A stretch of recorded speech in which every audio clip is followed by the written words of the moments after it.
이 시간 하나님께 주시는 말씀 창세기 4장 1절부터 12절까지의 말씀입니다. 창세기 4장 1절부터 12절까지의 말씀을 먼저 제가 한 절 읽고 여러분들이 한 절 읽고 우리 같이 교독하도록 하시겠습니다. 아담이 그의 아내 하와와 동침하매 하와가 임신하여 가인을 낳고 이르되 내가 여호와로 말미암아 득남하였다 하니라.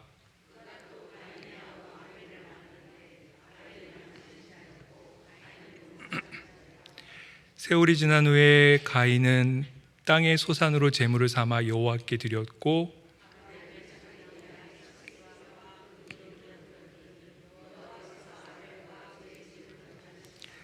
가인과 그의 제물은 받지 아니하신지라. 가인이 몹시 분하여 안색이 변하니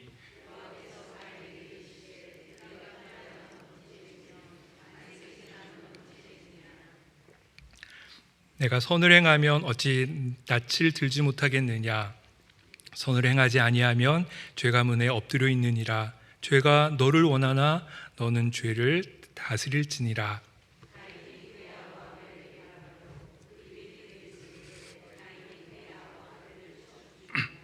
여호와께서 가인에게 이르시되 내 아우 아벨이 어디 있느냐. 그가 이르되 내가 알지 못하나이다. 내가 내 아우를 지키는 자니이까.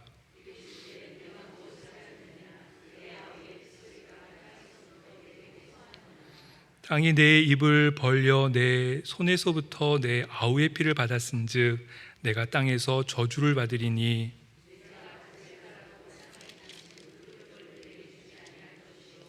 너는 땅에서 피하며 유리하는 자가 되리라. 아멘. 한국과 중국과 일본의 통신 전문가가 한자리에 모였습니다. 함께 모여서 자기 나라 통신 기술이 가장 뛰어나고 자기 나라의 통신 기술의 역사가 가장 오래되었다라며 서로 자기 나라 통신 기술에 대해서 이야기를 하고 있었죠. 제일 먼저 중국 통신 전문가가 이렇게 자기 나라 통신 기술에 대해서 이야기를 했습니다. 얼마 전 우리나라 시골 땅을 파보니 구리철사가 나왔어. 1000년 전 지층이니까 그때부터 우리 민족은 벌써 전화기를 발명했다는 이야기야. 그렇게 자기 나라 통신 기술에 대해서 아주 자랑을 했습니다. 그 이야기를 가만히 듣고 있던 일본 통신 기술 전문가가 질 수 없다는 듯 이렇게 허풍을 떨었습니다. 우리도 1000년 전 지층을 파봤는데 유리 조각이 나오더라고. 1000년 전에 유리 섬유를 이용한 광통신이 있었다는 뜻 아니겠어? 그러면서 허풍을 떨며 자랑을 했습니다. 모든 이야기를 듣고 있던 한국 통신 전문가가 이 모든 자랑, 싸움의 종지부를 찍게 됩니다. 이렇게 말합니다. 우리도 1000년 된 땅속을 뒤졌는데 아무것도 안 나오더라고. 조상님들이 이미 무선 통신을 하고 있었다라는 증거 아니겠어? 그렇게 이야기를 했다고 합니다. 서로 비교를 하다 보니 이렇게까지 된 것이지요. 우리가 그런 경험을 하지 않습니까? 누군가 자기 자랑하는 이야기를 듣다 보면 한편에서는 되게 뭔가 이 부러운 마음에 아무런 말도 하지 못하고 그냥 꼭 입을 닫고 가만히 듣고만 있는 경우들이 있죠. 또 반대로 그 사람보다 더 큰 자랑에 대한 이야기를 하면서 응수하는 경우들도 있지 않습니까? 아까 그 이야기가 그런 경우인 것 같습니다. 더 큰 자랑으로 같이 응수하면서 내 자랑이 더 크다고 자랑하는 그것, 서로 비교하는 모습들을 이 이야기에서 우리가 생각해 볼 수 있죠. 어떤 조사를 보니 그렇게 이야기를 합니다. 우리가 누군가와 비교를 할 때 항상 똑같은 비교를 하지 않는다라고 이야기를 합니다. 즉 예를 들어서 돈이나 물질 같은 것과 우리가 누군가를 비교할 적에는 우리는 항상 자기보다 형편이 더 좋은 사람과 상향 비교를 한다라고 합니다. 자기보다 더 많은 것들을 갖고 있는 사람과 비교를 하면서 왜 나는 이거밖에 갖고 있지 못할까 불평을 하거나 또 분명히 내가 그 사람보다 더 귀한 것을 갖고 있음에도 불구하고 그것을 알지 못하고 자기의 불만을 표현한다는 것이지요. 그런데 반면에 우리의 인격적인 부분에 있어서는 자기보다 더 훌륭한 인격의 사람이 아니라 나보다 더 못한 사람과 비교하려는 그러한 경향들이 있다라고 합니다. 그래서 난 참 괜찮은 사람이야. 나는 저 사람보다 더 훌륭해라는 그러한 마음을 갖게 된다는 것이지요. 비교를 하더라도 항상 똑같은 기준에서 비교하는 것이 아니라 자기에게 유리한 쪽으로 비교하는 그러한 모습에 우리의 인간의 모습들을 볼 수가 있습니다. 그것이 비교의 함정 아니겠습니까? 어떤 면에서는 정말 내가 지금 누리고 있는 것, 나에게 주어진 것들에 대해서 더 좋아하고 기뻐해야 될 것 같은데 그렇지 못한 일들이 벌어지는 것이지요. 또 점점점 더 성숙한 인격으로 그렇게 성장하고 자라고자 하는 욕망 가운데 나보다 더 훌륭한 사람과 나를 비교하면서 나의 고쳐가야 될 부분들을 고쳐가기보다는 오히려 내 스스로 만족하는 그러한 모습들을 우리의 모습 가운데서 보게 됩니다. 우리나라 말에 그런 말이 있죠. 사촌이 땅을 사면 어디 가요? 배가 아프다. 중국 사람들 가운데는 이런 말을 한다고 합니다. 다 같이 배고픈 건 참을 수 있겠지만 배 아픈 건 못 참겠다. 다 같이 배고픈 건 참을 수 있는데 배 아픈 거, 시기심의 마음, 비교하면서 질투하는 마음은 찾지 못한다. 그런 이야기를 하고 있는 것이지요. 누군가 잘 되면 축하하고자 하는 마음, 하지만 우리 마음 가운데 비교하며 질투하고자 하는 마음, 어쩌면 인간의 가장 기본적인 본성에 해당되는 모습일지도 모르겠습니다. 개인들마다 그런 모습들이 있죠. 뿐만 아니라 국가와 국가가 서로 비교를 하고 또 여러 인종, 또 자기네 문화가 더 훌륭하다라고 비교하며 서로 자랑하는 모습들도 우리 주변 가운데서 우리가 보게 됩니다. 그 가운데 질투하고 또 비교하는 가운데 서로 뭔가 불편한 그러한 감정들을 느끼게 되는 경우들도 있습니다. 그런데 비교와 질투로 인해서 자기의 형제를 죽인다라면 어떻게 되겠습니까? 정말 심각한 일이지요. 그 일이 오늘 함께 읽은 이 본문 말씀 가운데 기록이 되어져 있습니다. 오늘 본문 말씀해 보니까 가인이 하나님 앞에 제사를 드렸는데 하나님께서 자신과 자신의 제물은 받지 않으시고 자기 동생인 아벨과 아벨의 제사는 받으신 것에 대해서 가인이 비교하며 분노하는 모습을 오늘 본문의 말씀 가운데서 우리가 보게 되지요. 그런데 하나님이 이 가인의 그 마음 상태를 알고 계셨습니다. 지금 하나님께서 가인이 분해한다는 것을 보고 계셨지요. 그래서 가인한테 분명히 경고하셨습니다. 죄 짓지 않도록 가인에게 경고하시죠. 우리 함께 읽었던 7절 말씀을 한번 보시면 하나님께서 이렇게 말씀하십니다. 너는 선을 행하면 어찌 낯을 들지 못하겠느냐? 선을 행하지 아니하면 죄가 문 앞에 엎드려 있느니라. 죄가 너를 원하나 너는 죄를 다스릴지니라. 죄를 다스릴지니라. 가인이 지금 분노하고 화가 나 있는 그 모습을 하나님 이미 보시고 아셔서 가인으로 하여금 죄 짓지 않도록 경고의 말씀을 주고 계신 것을 오늘 본문의 말씀 가운데서 보게 됩니다. 하지만 그럼에도 우리가 잘 아는 것처럼 가인이 자기 동생 아벨을 죽이는 일이 벌어지게 됩니다. 한번 그런 생각을 해보게 됩니다. 만일 가인과 아벨이 둘 다 하나님 앞에 제사를 드린 것이 아니라 만일 가인만 제사를 드렸는데 하나님께서 가인의 제사를 받지 않으셨다면 가인은 어떤 모습을 보였을까? 만일 가인도 제사를 드리고 아벨도 제사를 드렸는데 하나님께서 가인과 아벨 두 사람의 제사를 다 받지 않으셨다면 가인의 마음이 어땠을까? 가인이 어떤 행동을 취했을까? 한번 궁금한 마음으로 생각해 보게 됩니다. 지금 상황에서 문제는 동생 아벨과 그의 제사는 받으셨지만 가인과 그의 제사는 받지 않으셨다라는 그것을 본 가인의 그 모습이 결정적으로 문제였습니다. 비교하는 가운데 하나님의 경고의 말씀이 분명히 있었음에도 불구하고 이 가인은 비교의 함정에 빠져서 앞을 제대로 보지 못하고 자기 동생을 죽이는 아주 심각한 죄를 범하는 그러한 결과에 이르게 되는 안타까운 그러한 사건이 오늘 본문의 말씀 가운데 기록되어져 있습니다. 우리는 여기에서 분명하게 생각해야 할 부분들이 있습니다. 제물을 받으시는 분은 이 누구십니까? 제물을 받으시는 분은 오직 유일한 하나님 한 분이시지요. 제물을 받는 분은 하나님이십니다. 제사를 받는 분은 오직 하나님이시지요.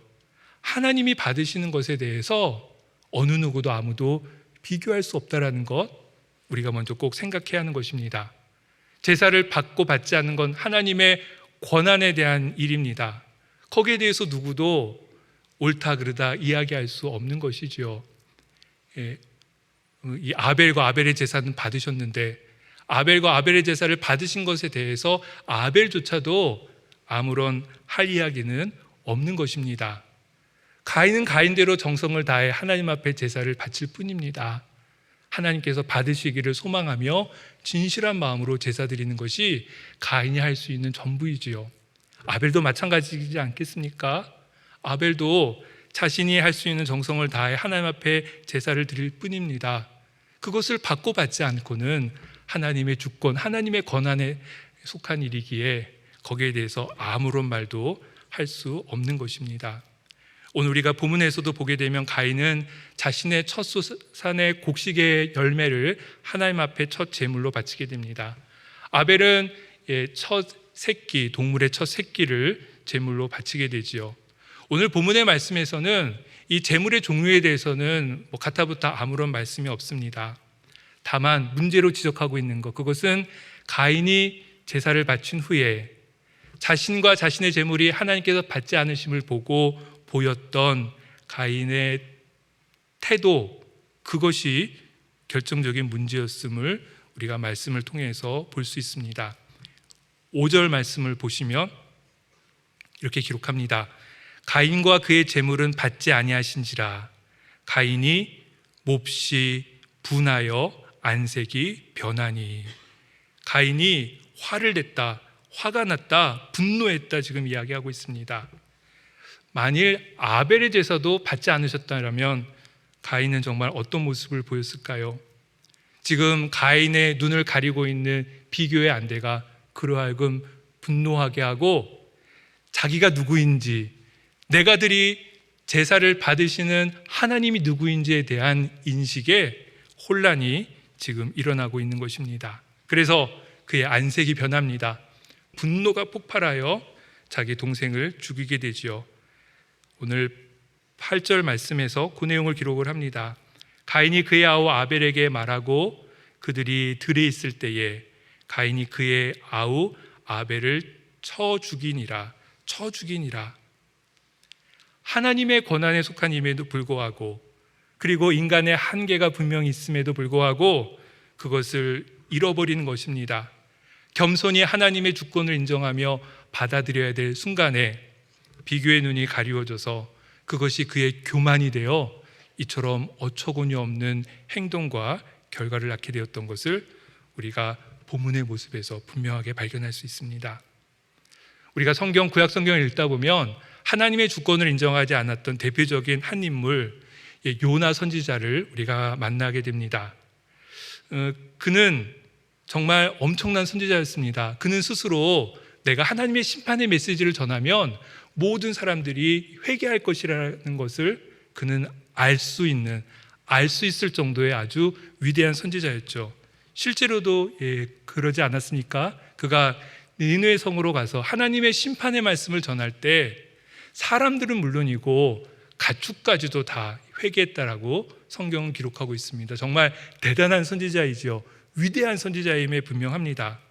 그런데 그가 불편해지는 순간이 있었습니다.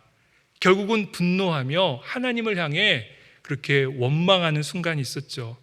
그것은 하나님께서 회개하는 니느웨 성을 용서하시는 장면을 보았을 때 하나님이 하실 일을 하셨음에도 불구하고 이 요나 선지자, 니느웨 성을 용서하시는 하나님에 대해 분노하는 어리석은 모습을 우리가 성경에서 보게 되지 않습니까? 그가 이런 말을 합니다. 어차피 회개할 텐데 왜 하나님 저를 그곳에 보내신 겁니까? 하나님은 회개하면 심판하지 아니하시는 하나님인 것을 내가 이미 알고 있어서 내가 그렇게 한 건데 왜 하나님은 일부러 저를 보내셔서 그렇게 하게 하십니까? 하나님을 향해 분노하고 원망하는 어리석은 교만한 요나 선지자의 모습을 우리가 알고 있지 않습니까? 구원의 문제, 인간이 판단할 수 있는 일이 아니지요. 하나님의 권한에 속한 일임에도 불구하고 그것을 인간이 무엇인가 거기에 대해서 이야기를 하며 판단하는 그 순간 교만이 작동하게 되고 그것이 하나님의 말씀에 순종하지 못하게 하는 결과를 낳게 되는 것을 보게 됩니다. 하나님의 은혜를 거부하는 그 모습이 하나님의 주권을 인정하지 않는 거기에 있음을 우리가 잊지 말아야 될 것입니다. 그것이 비교로부터 출발하고 있는 것이지요. 하나님의 주권을 인정하지 않는 내 보기에 그렇게 내 판단대로 생각하고자 하는 가인의 모습, 거기로부터 가인이 형제를 죽이는 죄를 범하게 되는 출발이 되었음을 우리가 생각해 보게 됩니다. 그리고 하나 더 생각해야 될 것이 있습니다. 하나님의 권위를 인정하지 않는 것뿐만이 아니라 자신에게 주어진 것에 대해서, 내가 받은 것에 대해서 우리가 마땅히 감사하지 못할 때 우리는 비교의 함정에 빠진다는 것을 또한 기억해야 합니다. 우리가 이 창세기의 앞부분을 잘 알고 있지 않습니까? 이 가인과 아벨의 아버지였던 아담, 어머니였던 하와, 그들은 에덴 동산에서 쫓겨나는 신세로 지금 살게 되었습니다. 쫓겨날 때 그들은 어떤 어려움들을 갖고서 그들의 삶을 시작했습니까? 그들은 아이 낳는 수고를 해야 되는 그러한 어려움들을 안고서 에덴 동산 밖에서의 삶을 시작했을 뿐만이 아니라 그들이 살아갈 땅은 엉겅퀴가 가득한, 가시덩굴이 가득한 땅, 수고함으로 얼굴에 땀이 흐르도록 애써야만 곡식을 거둘 수 있는, 열매를 얻을 수 있는 그러한 환경에 처해서 그들은 살아가고 있었습니다. 그런데 하나님께서 그들에게 은혜를 내려주셔서 지금 가인은 풍성한 곡식의 소출을 얻었고 아벨은 또한 동물의 소출을 얻지 않습니까? 그 모든 것들이 하나님이 주신 귀한 은혜이고 하나님 앞에 그것만으로도 감사할 일임에 분명하지요. 하나님 앞에 더욱 감사할 일이 있습니다. 아담과 하와가 번제함으로 하나님과의 관계가 끊어지게 되지요. 그런데 오늘 본문의 말씀을 보니까 가인과 아벨이 하나님 앞에 제사를 드리게 됩니다. 제사를 드린다라는 것은 하나님과의 관계가 다시금 회복되었음을 의미하는 것 아니겠습니까?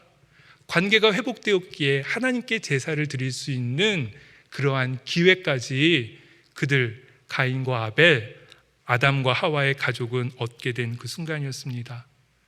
이처럼 에덴 동산에서 쫓겨날 적에는 생각하지도 못했던 귀한 소출을 얻고 뿐만 아니라 하나님과의 끊어졌던 관계가 새롭게 회복이 되며 하나님 앞에 제사까지 드릴 수 있는 커다란 은총을 받았음에도 불구하고 지금 가인, 자기 동생 아벨과 비교하는 중에 분노함으로, 질투함으로 형제를 죽이는 엄청난 사건을 저지르는 것을 우리가 오늘의 본문의 말씀을 통해서 볼 수 있습니다. 비교하다, 질투하다, 이런 죄의 결과에까지 이르게 되었던 것입니다. 저술가이고 설교자인 존 오토버그 목사님, 그가 인생게임이라는 책에서 우리에게 아주 중요한 몇 가지를 이야기해 줍니다. 그는 이런 이야기를 합니다. 우리가 하는 행동이라는 것, 그것은 우리의 마음을 지배하는 기준에 의해서 좌우된다. 우리가 마음에 어떤 기준을 갖고 살아가냐에 따라서 우리의 행동이 전혀 틀려진다라는 이야기를 하면서 우리의 마음을 지배하는 기준을 건강하게 가져갈 것에 대해서, 그래야 우리의 행동도 올바를 수 있다라는 설명을 하면서 중요한 세 가지를 영어 단어 C로 시작하는 세 가지 말로 설명해 주고 있습니다. 첫 번째 C는 비교하기, comparing입니다. 비교하는 것. 아까도 잠깐 말씀드렸지만 우리 사람들은 어떤 자기와 더 높은 처지에 있는 사람과 이렇게 상향 비교를 하거나 자기와 비슷한 사람과 동등 비교를 하거나 또 자기보다 못한 처지에 있는 사람과 하향 비교를 하게 되는 경우들이 아주 자주 있죠. 그래서 자기보다 높은 사람과 상향 비교하다 보면 우리는 시기하는 마음을 갖게 된다. 자기와 같은 처지에 있는 사람과 비교하다 보면 뭔가 그 경쟁에서 이기려는 경쟁하는 마음을 갖게 되고 또 자기보다 처지가 안 좋은 사람과 비교하는 과정 가운데서는 교만해진다. 그는 그런 이야기를 해주고 있습니다.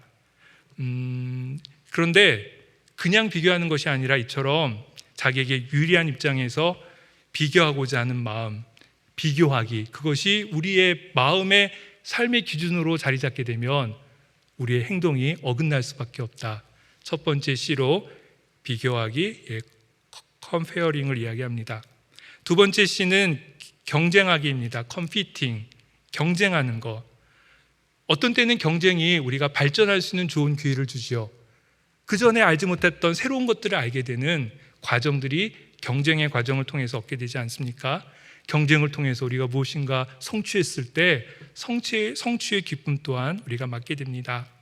하지만 경쟁에만 몰두하게 될 때 그것은 질투로 변해서 우리의 삶에 아주 악한 독이 될 수 있다. 우리에게 경고해 주고 있습니다. 승자와 패자를 다 존중하고 받아들이는 것이 아니라 경쟁에서 무조건 이기기 위해 다른 사람을 속이는 일도 또 버리게 되고, 경쟁 자체에 함께 참여하는 것을 기쁘게 받아들이는 것이 아니라 경쟁에서 승리하는 것에만 목숨을 거는 그러한 인생이 될 수 있다. 그러한 마음이 우리의 마음을 잡게 되면 우리의 행동도 어긋날 수밖에 없다. 두 번째 지혜를 주고 있습니다. 그리고 마지막 세 번째 C는 올라가기, 클라이밍. 사람들이 어떻게든지 빨리 성공 계단에 오르고자 하는 그 마음이 우리의 마음의 판단 기준이 되는 순간 우리의 행동이 어긋나기 시작한다. 그런 이야기를 해주고 있는 것입니다. 더 높은 것에 대한, 그래서 쉽게 자기 삶에 대해서 만족하지 못하지요. 또 자기 밑에 있는, 계단 밑에 있는 사람들에 대해서 관심을 전혀 갖지 않게 됩니다. 오직 더 높은 계단의 위만 바라보는 그러한 인생.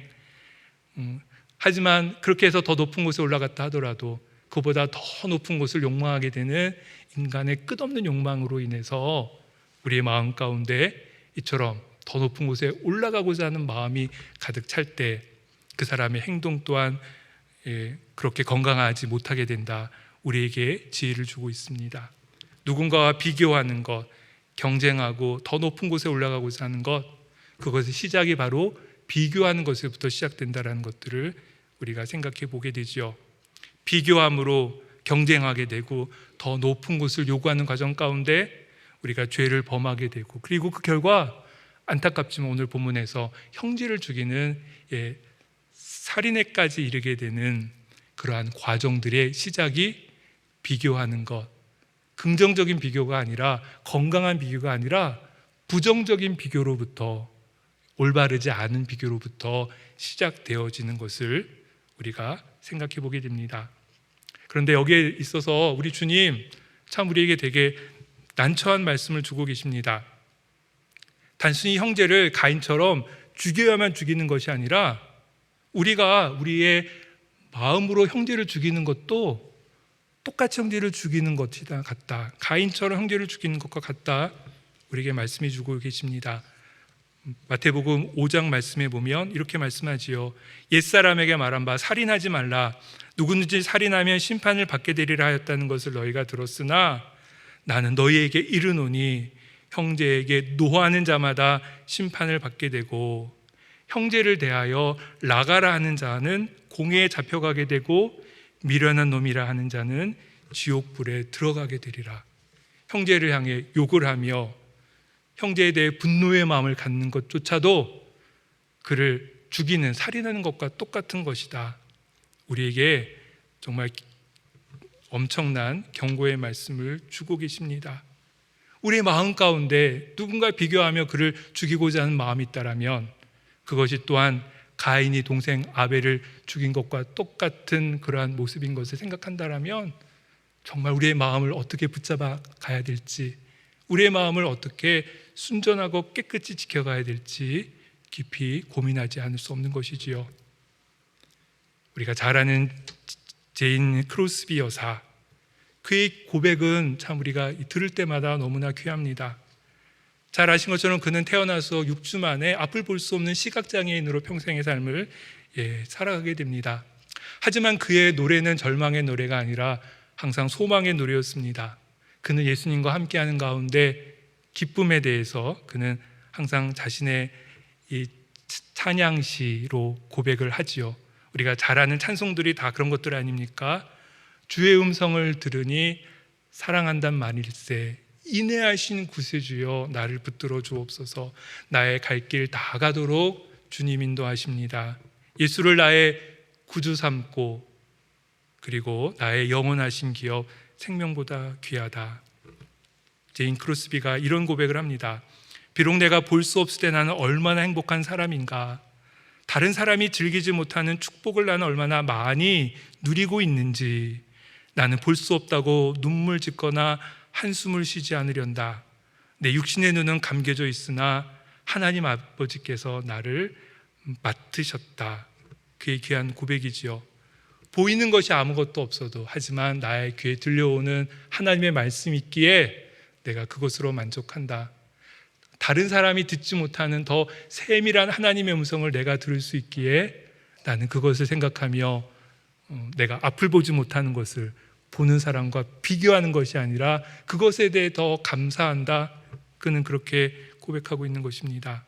그래서 항상 하나님의 말씀의 끈을 그는 놓지 않으려고 그 말씀을 붙들었습니다.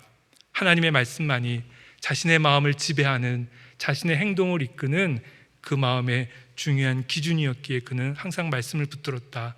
그래서 수천 편에 이르는 많은 찬송 시를 작사할 수 있었다 이야기하며, 또 이런 귀한 고백의 이야기를 우리에게 남겨주고 있습니다.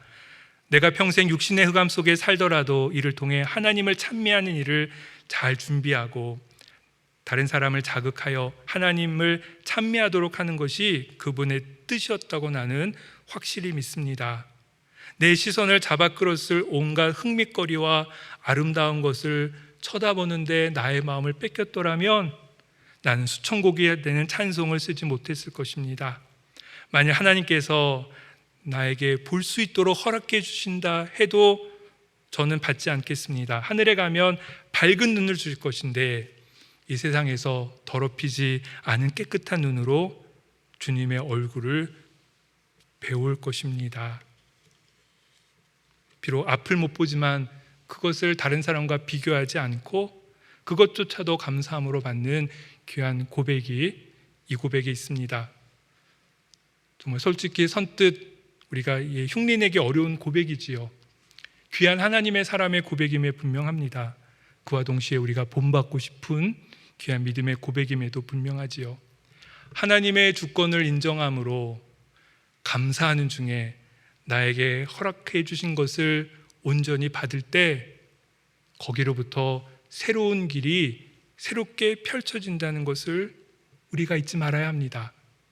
누군가와 비교하며 질투하고 원망을 넘어서 있는 것을 볼 수 있는 그 눈, 그것이 하나님의 사람의 눈이고 하나님의 사람의 모습임을 우리가 잊지 말고 기억해야 될 것입니다. 우리를 서로 비교하지 않는 것, 그것이 예수님이 우리를 보시는 관점임을 우리가 항상 잊지 말아야 합니다. 우리 주님의 비유의 말씀 중에 포도원 품꾼의 비유, 우리가 잘 알고 있는 비유의 말씀이지요. 포도원 주인이 하루에 한 데나리온을 약속하고 포도원에서 일할 일꾼들을 포도원으로 초청합니다.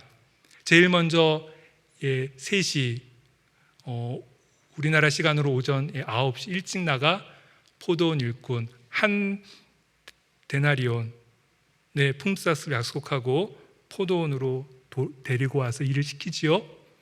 그걸로 끝나지 않는 거 잘 알고 계시지요. 그 후에 6시, 9시, 그리고 이제 일이 거의 다 끝나갈 11시에도 나가 주인이 포도원에서 일할 일꾼들을 불러옵니다. 그런데 주인은 일꾼들을 결코 비교하지 않습니다. 그들은 이런 이야기를 하지요. 나는 일찍부터 일하고 싶었는데 나를 일꾼으로 써주는 사람이 없어서 내가 이렇게 여기서 이렇게 아무 일도 하지 않고 놀고 있습니다. 어떻게 보면은 변명같이 들린 이야기일 수도 있지만 이 포도원 주인 그 사람들의 말에 귀를 기울입니다. 그리고 그 형편을 듣고 그들에게도 일할 기회를 주지 않습니까? 모두에게 똑같이 다 일할 기회를 줍니다. 하지만 서로 비교하는 것은 누구였습니까? 일꾼들이었죠. 주인이 아니었습니다. 주인이 아니라 일꾼들은 서로 비교합니다. 그래서 내가 더 많이 일했다라고 자기 이야기를 하지요. 그러면서 주인을 원망합니다. 이런 원망을 합니다. 나중 온 이 사람들은 1시간밖에 일하지 아니하였거늘 그들을 종일 수고하며 더위를 견딘 우리와 같게 하십니까? 품꾼들은 서로 비교하며 그렇게 이야기를 합니다. 하지만 주인은 분명히 말합니다. 그것이 내 뜻이다라고. 내 뜻은 은혜의 방식으로 행하는 것이 내 뜻이다라고. 우리 하나님의 자녀도 그와 같은 안목을 가져야 하는 것이지요. 네. 나와 누군가를 비교하는 것이 아니라 그 사람을 그대로 인정해주고 받아주는 것, 그리고 우리 자신도 그들을 인정하고 받아주는 것, 그것이 하나님이 우리를 보는 방식이고 예수님이 우리를 대하시는 방식임을 우리가 잊지 말아야 할 것입니다. 아주 옛날 아주 음식을 좋아하는 어느 한 임금이 있었다고 합니다. 어느 날 음식을 먹는데 너무 감탄해서 이 음식을 요리한 요리사를 칭찬해주고 싶어서 요리사를 불렀습니다. 그래서 너무나 맛있는 요리를 해줘서 고맙다라 칭찬하자 이 요리사가 깜짝 놀라서 임금에게 이렇게 이야기를 합니다. 폐하, 칭찬해줘서 감사합니다만 이 요리는 제 기술이 뛰어나서가 아니라 좋은 야채 덕분입니다. 상을 주시려거든 싱싱한 야채를 판 야채 장수에게 해주십시오. 이야기를 들은 왕이 이제는 야채 장수를 불렀습니다. 그래서 칭찬을 해주자 이 야채 장사도 깜짝 놀라 이렇게 대답했다고 합니다. 폐하, 저는 단지 야채를 팔았을 뿐입니다. 상을 받을 사람은 야채를 정성껏 키우고 재배한 농부입니다. 옳거니 왕이 이제는 농부를 불러서 그를 칭찬하게 됩니다. 농부 어쩔 줄 몰라 하며 왕에게 겸손히 이렇게 이야기했다고 합니다. 폐하, 저는 그저 씨앗을 뿌리고 야채를 잘 손질했을 뿐입니다. 때를 따라 비를 주시고 햇빛을 주시고 자라게 하신 분이 없었다면 저는 아무것도 거둘 수 없었을 것입니다. 하나님은 우리를 어느 누구와도 비교하지 않으십니다. 하나님의 사랑은 너무 크셔서 우리 모두를 다 품고도 부족함이 없으십니다. 뿐만 아니라 하나님의 공의는 너무 높아서 그 공의 앞에 어느 누구도 겸손하지 않을 사람은 아무도 없지요. 하나님의 큰 사랑에 감사하며 기뻐하는 것, 하나님의 놀라운 공의 앞에 우리가 한없이 작아지며 겸손해지는 것, 그것이 비교의 함정에 벗어나 극복하며 그리스도인답게 살아갈 수 있는 삶의 비결임을 꼭 기억하셨으면 좋겠습니다. 비교의 부정적인 함정에서 우리가 건진받는 것, 그리고 성숙한 그리스도인으로 살아가는 것, 여기 귀한 바울 사도의 위대한 고백이 있습니다.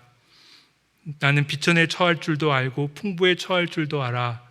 모든 일에 배부름과 배고픔과 풍부와 궁핍에도 처할 줄 아는 일체의 비결을 배웠노라. 일체의 비결을 배웠노라.